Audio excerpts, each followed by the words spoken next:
नमस्कार। तो आज हम EMRS अर्थात एकलव्य मॉडल रेजिडेंशियल स्कूल इसका हिंदी का प्रश्न पत्र सॉल्व करेंगे, जिसका एग्ज़ाम मे बी 21 या 22 मार्च को अभी हाल में ही कंडक्ट कराया गया था, 2026 में ही। तो आइए देखते हैं कैसा पेपर आया था।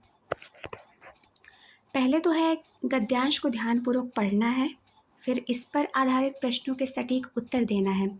तो पढ़ते हैं। उसने इंटर और BA की परीक्षा उत्तीर्ण की। तो इसमें जब हम पढ़ते हैं गद्यांश, तो देखिए यहाँ हमें दिखता है नौकरी करते हुए ही उन्होंने इंटर और BA पास किया। ठीक है, तो फिर उत्तर हो जाएगा नौकरी करते हुए। उस पर गृहस्थी का बोझ आ गया क्योंकि वह 15 वर्ष का हो गया था, उसके पिताजी का देहांत हो गया था। वह बहुत समझदार हो गया था, उसके पिताजी यही चाहते थे। इसका सही उत्तर जानने के लिए आप देखिए, ज़्यादा बड़ा ये है नहीं गद्यांश, तो आसानी से मिल जा रहा है। ये देखिए, हाँ, 16 वर्ष का होते होते पिताजी गृहस्थी का सब बोझ लड़के के सर पर डालकर परलोक सिधारे। तो गृहस्थी का बोझ क्यों आ गया था? क्योंकि उसके पिताजी का देहांत हो गया था, इसीलिए गृहस्थी का बोझ आ गया था।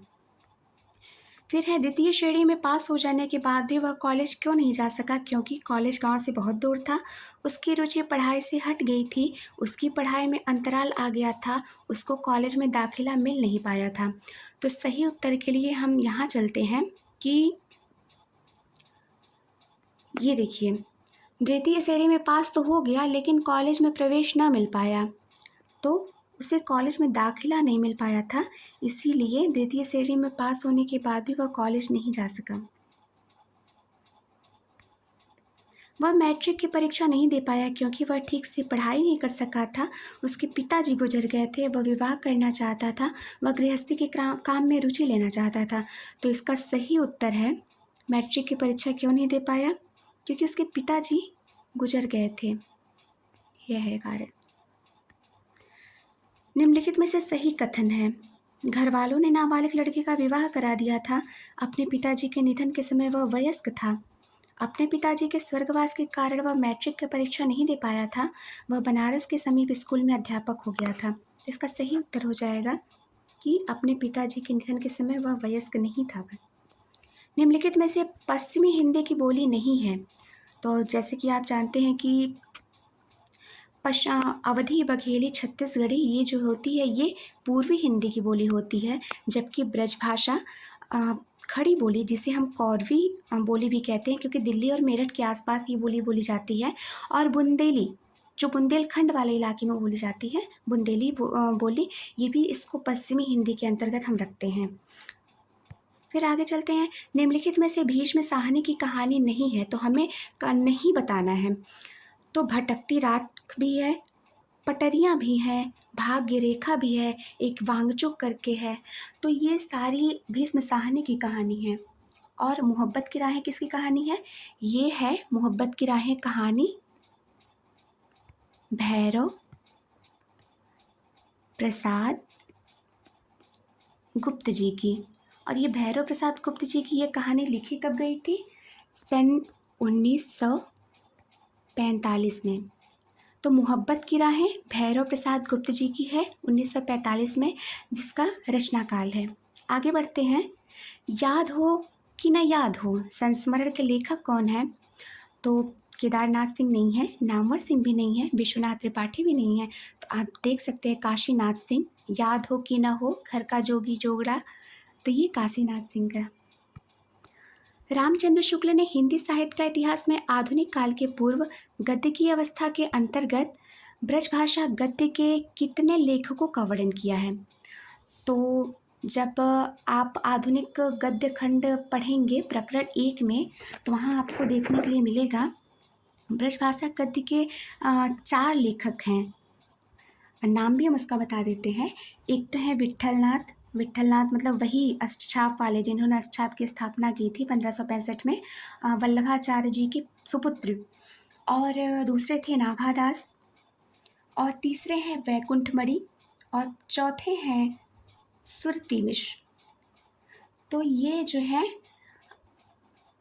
पूर्व गद्य की अवस्था के ब्रजभाषा गद्य के लेखक हैं और आधुनिक खड़ी बोली के लेखक भी ये 4 माने गए हैं। शुक्ल जी ने माना है वो इंशा अल्लाह खां, मुंशी सदा सुखलाल और जो 4 लेखक हैं, इंशा अल्लाह खां हो गए, सदा सुखलाल हो गए और वो जो अभी मुझे नाम नहीं याद आ रहा है, बट 4 लेखक इन्होंने खड़ी बोली गद्य की भी माने हैं।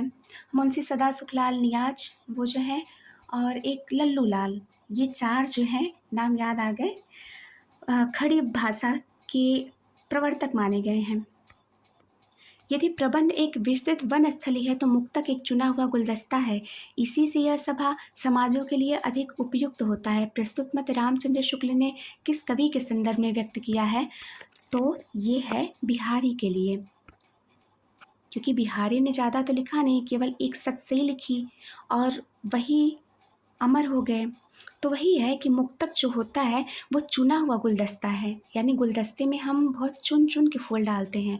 और जबकि विस्तृत वनस्थली है, जब वनस्थली में हम जाते हैं, जब बागों में जाते हैं, बगीचों में जाते हैं, तो वहाँ हमें ढेर सारे पुष्प दिखाई देते हैं जो कुछ कलियाँ होती हैं, कुछ वो बिल्कुल परिपक्व अवस्था में हो जाते हैं, कुछ बिल्कुल प्रौढ़ावस्था में होते हैं और कुछ बिल्कुल सूख कर नीचे जो जीर्ण शीर्ण अवस्था में हो जाते हैं। लेकिन जब गुलदस्ता वो हमारे पास होता है चयन करने का अधिकार।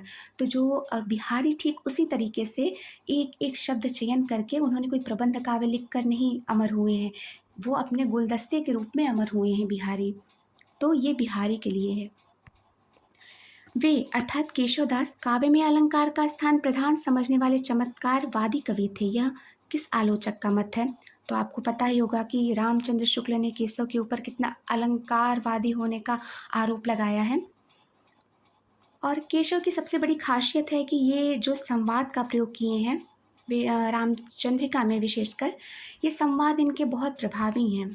लेकिन अलंकारों का इन्होंने बहुत अतिशयोक्ति, मतलब बहुत ज़्यादा अलंकारों का, अतिरिक्त अलंकारों का प्रयोग कर दिया है रामचंद्रिका में।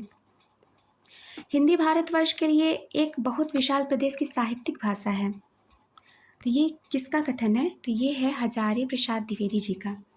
और ये हजारी प्रसाद द्विवेदी जी ने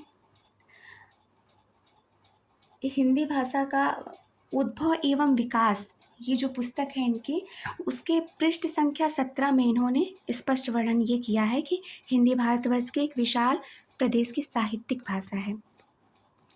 जन्मकाल की दृष्टि से निम्नलिखित रचनाकारों का सही अनुक्रम है।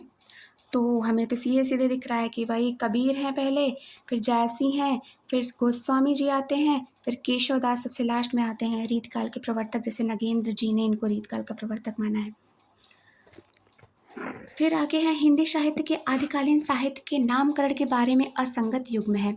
जॉर्ज गियर्सन चारणकार, रामचंद्र शुक्ल वीर गाथा काल, हजारी प्रसाद द्विवेदी आदिकाल, राहुल सांकृत्यायन बीज वपन काल। बीज वपन काल ये महावीर प्रसाद द्विवेदी जी का है। तो ये असंगत है, असंगत पूछा है तो असंगत ये है।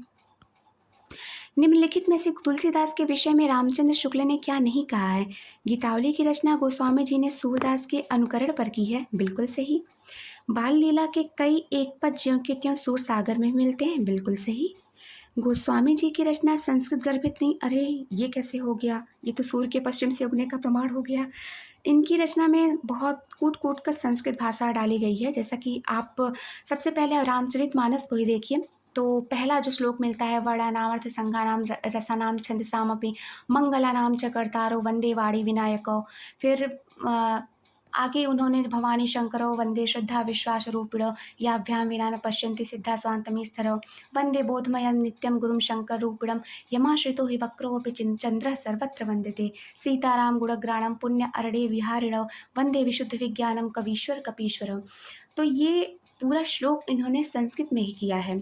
और इतना ही नहीं, रामचरितमानस के जो 7 कांड हैं, सातों कांड का जो आरंभ होता है, आरंभ नहीं प्रारंभ कहेंगे उसको, प्रारंभ होता है तो वो भी संस्कृत श्लोकों के साथ प्रारंभ होता है।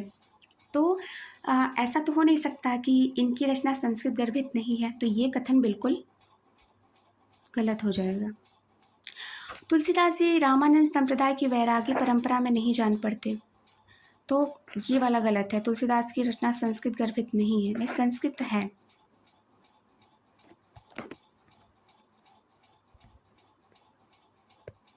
चंद्र बरदाई को हिंदी का प्रथम महाकवि कहने वाले आलोचक हैं रामचंद्र शुक्ल, हजारी प्रसाद द्विवेदी, नामवर सिंह, रामविलास शर्मा। तो चंद्र बरदाई को इन्होंने साफ साफ कोट्स कहा है। हालांकि इनके द्वारा जो लिखित चंद्र बरदाई पृथ्वीराज रासो है उसको ये जाली ग्रंथ मानते हैं, लेकिन चंद्र बरदाई को इन्होंने महाकवि की उपमा अपने हिंदी साहित्य के इतिहास में दिया हुआ है। रामचंद्र शुक्ल ने सूफी कवि कुतुबन के बारे में नहीं कहा। ये चिश्ती वंश के शेख बुरहान के शिष्य थे। ये जौनपुर के बादशाह हुसैन शाह के आश्रित थे।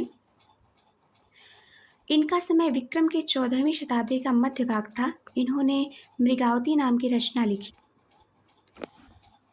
तो रामचंद्र शुक्ल जी ने जो कथन कहा है, मैं वो कथन पूरा पढ़ती हूँ। सबसे पहले तो उन्होंने कहा कि ये चिश्ती वंश के शेख बुरहान के शिष्य थे, तो ये जो है सही हो गया। फिर उन्होंने लिखा है कि ये जौनपुर के बादशाह हुसैन शाह के आश्रित थे, बिल्कुल सही है। इनका समय विक्रम की 16वीं शताब्दी का मध्य भाग संवत 1550 था, संवत 1550। और यहाँ पे क्या लिखा है कि 14वीं शताब्दी का मध्य भाग। तो ये कुतुबन के बारे में इन्होंने नहीं कहा था। फिर आगे उन्होंने लिखा है कि इन्होंने मृगावती नाम की रचना लिखी जिसमें चंद्रगिरी के राजकुमार और मृगावती की प्रेम कथा का वर्णन है। तो इसका सही उत्तर ये हो जाएगा। निम्नलिखित में से किशोरीलाल गोस्वामी जी की कहानी है। तो किशोर गुलबहार, 11 वर्ष का समय, प्लेग की चुड़ैल, पंडित और पंडितानी। तो 11 वर्ष का समय, जैसा कि आप सभी लोगों को पता होगा, ये आचार्य रामचंद्र शुक्ल जी की लिखित कहानी है, जिसको कुछ लोग छायानुवाद मानते हैं। इसीलिए बहुत लोग कहते हैं कि हिंदी की पहली कहानी नहीं है, लेकिन बहुत लोग ये भी कहते हैं कि हिंदी की पहली कहानी है। तो किशोरीलाल गोस्वामी की कहानी गुलबहार हो जाएगी। पंडित पंडितानी, प्लेग की चुड़ैल, ये आपको बताना है ये किसकी कहानी है। निम्नलिखित रचनाओं में महादेवी वर्मा का कविता संकलन है। तो आंगन के पारद्वार, जैसा हम जानते हैं, अज्ञे जी का है। और तो फिर दीपशिखा, निहार, रश्मि, नीरजा, दीपशिखा, शांति गीत, ये जो सारी रचना है वो महादेवी की रचना है। निम्नलिखित में से जयशंकर प्रसाद का नाटक नहीं है। राजश्री, इरावती, अजातशत्रु, चंद्रगुप्त मौर्य। आपको पता ही है राजश्री इन्हीं का है, भेनसांग और हर्षवर्धन के समय की घटना का है इसमें। अजातशत्रु भी इन्हीं का है। चंद्रगुप्त मौर्य जो 1931 में लिखा गया था, ये भी प्रसाद जी का है। लेकिन इरावती जो है ये जयशंकर प्रसाद जी का है, पर इनका उपन्यास है। पता है ना आपको, कंकाल, तितली, इरावती, कंकाल, तितली, इरावती। तो इरावती ये उपन्यास है प्रसाद जी का, न कि नाटक। बाकी सब नाटक हैं। आलोचना की कृति और आलोचकों की युग्मों में असंगत युग्म है। परंपरा का मूल्यांकन रामविलास शर्मा, साहित्यानुशीलन शिवदान सिंह चौहान, नए साहित्य का सौंदर्य शास्त्र मुक्तिबोध, अधूरे साक्षात्कार अशोक वाजपेयी। तो इसका असंगत युग्म हमें बताना है। तो अधूरे साक्षात्कार ये हमारे नेमी चंद जैन हैं, जिन्होंने रंगमंच के ऊपर बड़ा ही काम किया है। रंग दर्शन, रंगमंच के ऊपर इनकी काफ़ी किताबें हैं। तो अधूरे साक्षात्कार भी ये नेमी चंद जैन जी की है। नेमी चंद्र।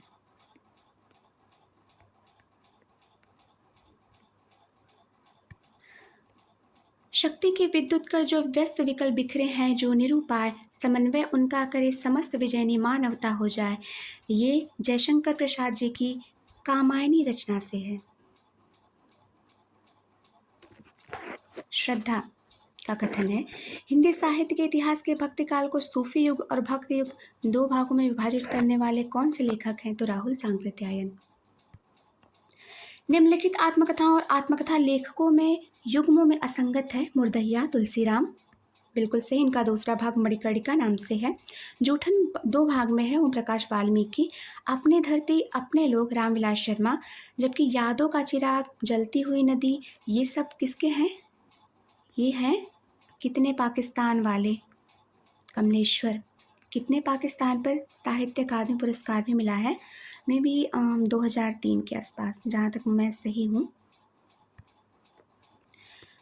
भारतीय संविधान के किस अनुच्छेद में हिंदी को संघ की राजभाषा घोषित किया गया है?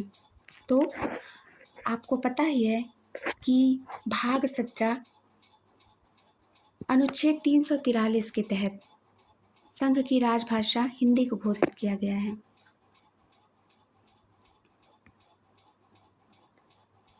निम्नलिखित उपन्यासों और उपन्यासकारों के युग्मों में असंगत है। छिन्नमस्ता, प्रभा खेतान। पीली आंधी में इनका है अक्षयवट, नासिरा शर्मा।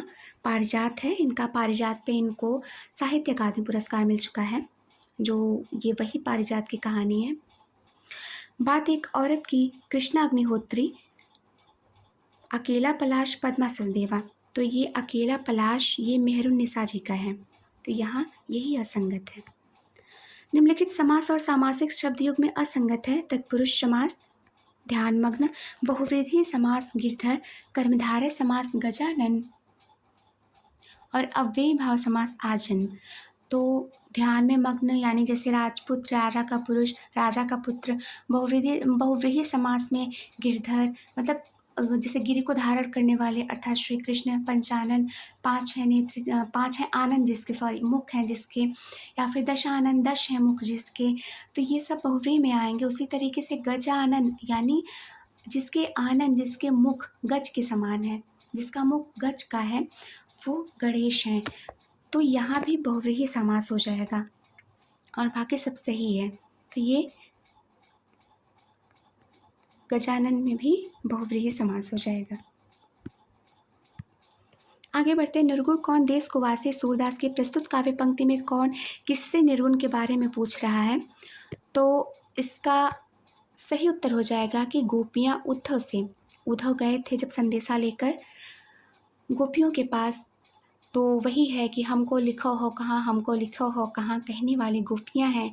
तो वही कहती हैं भाई, जब ये देने लगते हैं कि तुम लोग क्यों कृष्ण से, क्यों इस भौतिक शरीर से प्रेम कर रही हो, तुमको उस निर्गुण निराकार परम ब्रह्म की आराधना करनी चाहिए। तो वही कहती हैं भाई ये निर्गुण किस देश का वासी है, जबकि मैं तो जानती हूँ, मैं जिसकी आराधना, मैं जिसकी पूजा करती हूँ, जिसके वियोग में तड़पती हूँ, उस कृष्ण का तो मेरे साक्षात वो कृष्ण भौतिक रूप से मेरे सामने उपस्थित, लेकिन जिसके बारे में मैं कभी जानती ही नहीं हूँ, उसकी आराधना कैसे करूँ।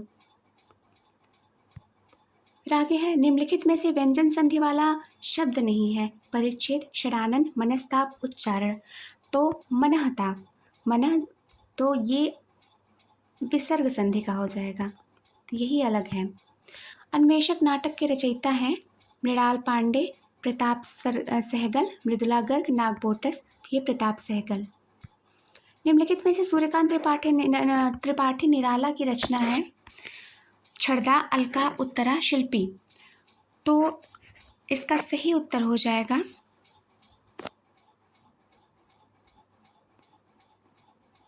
उत्तरा, क्योंकि अलका, निराला की रचना है, तो अलका, निरूपमा, तो ये सारी रचना है निराला जी की। रसखान ने अपने सच्चे प्रेम की व्यंजना प्रमुखता की है, तो इसका सही उत्तर हो जाएगा कवित्व समयों में।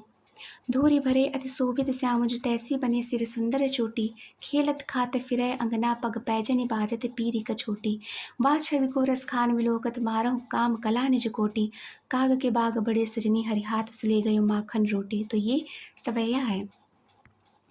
निम्नलिखित पर्यायवाची शब्द समूह में असंगत है। गंगा, भागीरथी, मंदाकिनी, त्रिपथगा, सुर, सरिता। असंगत बताना है। चंद्र, शशि, राकेश, निशाकर, सोम। कामदेव, अनंग, मनोभव, मनसिज, मनमत। कमल, अरविंद, उत्पल, इंदिवर, वारिद। तो इसमें पर्यायवाची शब्द समूह में हमें असंगत बताना है। तो यहाँ आप देख सकते हैं कि बड़ा माइनर सा अंतर है, ध्यान दीजिए। तो भागीरथी, मंदाकिनी, त्रिपथगा, सुसरिता, ये तो सही लगता है। चंद्रका, शशि, राकेश, निशाकर, सोम, ये भी सही लगता है। कामदेव, अनंग, मनोभव, मनसिज, मनमत, ये भी सही लगता है। कमल, अरविंद, उत्पल, इंदिवर, पर ये है वारिद। यहाँ पे अगर वारिज रहता, यानी वारिज अर्थात पानी में जन्म लेने वाला, तब तो कमल होता, लेकिन यहाँ पे वारिद है। द अर्थात देने वाला, वारी अर्थात जल, तो द देने वाला वारी जल अर्थात बादल, तो ये बादल का है। तो यही हमारा यहाँ गलत हो जाएगा। आंखों देखा पाकिस्तान यात्रा वृत्तांत के लेखक हैं मुद्रा राक्षस, कमलेश्वर, नासिरा शर्मा, बलराज साहनी। तो आंखों देखा पाकिस्तान, इसके लेखक हैं कमलेश्वर। खंडित यात्राएं, कश्मीर रात के बाद और आंखों देखा पाकिस्तान, ये इनका यात्रा वृत्तांत है। निम्नलिखित में से कंठ से उच्चारित होने वाला वर्ण नहीं है। अकुह विसर्जनीय नाम कंठ, तो क है, ख है, ग है, ड़ नहीं है। विलोमार्थी शब्दों की दृष्टि से असंगत युग्म है अंतरंग, बहिरंग, अल्पज्ञ, बहुज्ञ, अनुराग, विराग, अस्त, व्यस्त। तो देख सकते हैं कि ये सारे विलोम हैं, अंदर बाहर, अल्प छोटा, बहु बड़ा, अनुराग प्रेम, विराग वैराग्य, लेकिन अस्त व्यस्त, अस्त व्यस्त हम लोग यूज़ करते हैं अपने रोज़मर्रा के जीवन में, तो अस्त व्यस्त ये एक साथ प्रयोग होते हैं। तो ये विलोम शब्द नहीं है, तो यही सही उत्तर है इसका। परंपरा बंधन नहीं, निबंध संग्रह के लेखक हैं, तो इसका सही उत्तर हो जाएगा विद्यानिवास मिश्र, ये एक ललित निबंधकार हैं। रीतिकाल को श्रृंगारकार नाम देने वाले आलोचक हैं, तो सही उत्तर हो जाएगा विश्वनाथ प्रसाद मिश्र। कि शुक्ल जी ने हिंदी साहित्य के इतिहास में लिखा है कि अगर इसे कोई श्रृंगार काल कहना चाहे तो कह सकता है, और विश्वनाथ प्रसाद मिश्र ने की तरफ वो इंगित कर रहे थे। निम्नलिखित में अविकारी शब्द नहीं है। अविकारी, विकारी का अर्थात जिसमें विकार हो, जिसमें विकार उत्पन्न हो सके, चीज़ों में विकार, लेकिन अविकार का मतलब जिसमें विकार न उत्पन्न हो सके। तो जैसा अविकारी शब्द नहीं है, तो देखेंगे कि परंतु, अचानक, बहुधा, ये सब अविकारी शब्द हैं। लेकिन लड़का ये अविकारी शब्द नहीं है, ये विकारी शब्द है। जैसे लड़का है तो लड़का का लड़की भी हो सकता है, लड़के भी हो सकते हैं, तो इसीलिए ये अविकारी शब्द नहीं है। निम्नलिखित कवियों में भक्ति काल के ज्ञानाश्रय काव्यधारा का कवि नहीं है। रैदास, धर्मदास, सुंदरदास, हरिदास। तो रैदास भी हैं, धर्मदास भी हैं, सुंदरदास भी हैं, हरिदास नहीं हैं। ये हरिदास, लालचदास, ये श्रृंगार काल के कवि में आते हैं। फिर आगे है ये डिस्क्रिप्टिव टाइप क्वेश्चन है, वही है कि बसहीं पंख बोलें बहुभाखा, करहीं हुलास देख कै शाखा, काव्य पंक्ति के रचयिता हैं। तो ये आपको पद्मावत में मिल जाएगा, जैसे जी की रचना सिंघल द्वीपखंड से पद्मावत। निर्गुण कौन देश को वासी पद में किस बात पर बल दिया गया है? तो वही है कि निर्गुण कौन देश को वासी, जो गोपियाँ उद्धव से पूछती हैं, तो इसमें निर्गुण का खंडन किया गया और सगुण का मंडन किया गया है। दादुर मोर पपीहा बोले कोयल शब्द सुनावें, तो ये मीराबाई की पदावली से है, मीराबाई की पदावली से है ये। और कहिए बिनु रहियो न परत कहे राम, रस न रहत प्रस्तुत काव्य पंक्ति तुलसीदास जी की किस रचना से है? तो ये विनय पत्रिका से है, तुलसीदास जी की। फिर एक एक पंक्ति में उत्तर देना है। संज्ञा की परिभाषा है वही, किसी व्यक्ति, वस्तु अथवा स्थान के नाम को संज्ञा कहते हैं, ऐसे राम, घर, कमल, यही इत्यादि। बाकी तो सब इसमें लिखने वाले क्वेश्चन थे, ऑब्जेक्टिव टाइप ही क्वेश्चन थे, जिसको हमने सॉल्व कर लिया है। तो फिर मिलते हैं ऐसे किसी और प्रश्न पत्र के साथ, जिसका सॉल्व करते हैं साथ। धन्यवाद।